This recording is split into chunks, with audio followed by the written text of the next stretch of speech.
এই যে সুন্দর গাছ।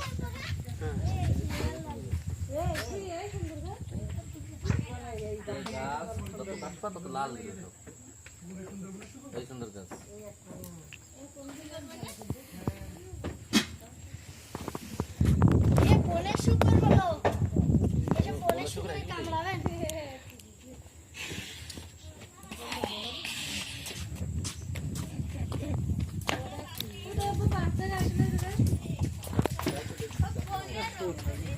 এটা হচ্ছে পোহা কিছু না,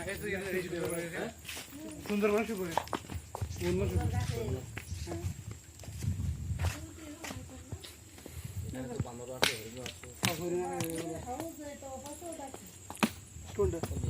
ওইখান থেকে ডেলিভারি পানি